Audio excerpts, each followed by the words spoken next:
The elderly. When I was young, my father told me that they were the most important type of people I'd encounter. I'm inclined to agree, but for internally different reasons. A lot can be said about life, but even more can be said about those that are at the tail end of it all. 657,000 hours of experiences, all encapsulated into one vessel. Love, loss, triumph, failure, growth. You can't understate the wealth of knowledge and wisdom of someone who's amassed such a significant of time on this planet. But no matter how much progress you've made, or how many obstacles you've overcome, it always ends the same. And that really pains me to think about. It's a shame that the average lifespan is only 75 years or so. Easy targets or not, I couldn't live with myself if I continued to take away what little time they had left. So I came up with an alternative that's a bit more ethical. I set up a room in my basement for the sole purpose of detaining 2 captives. Once they wake up, and after some resistance, I shed some light on their predicament and how they can escape.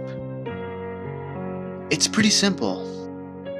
Tell me your story and explain why you deserve a place in this world.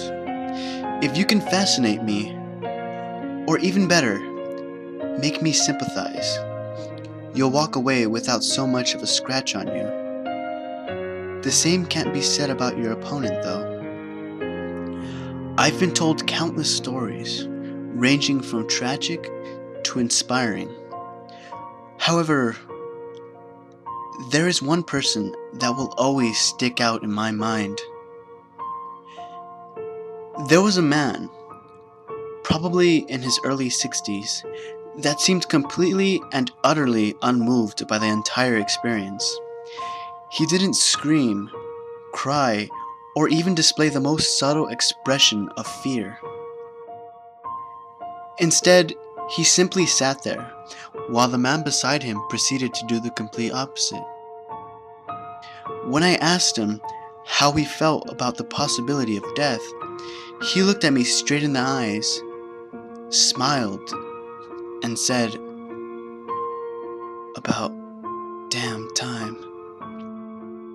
This was completely unacceptable, and without hesitation, I lunged forward and sank my teeth into his neck. Pulling away, I managed to resist the urge to continue my feast and told him, "You have the rest of eternity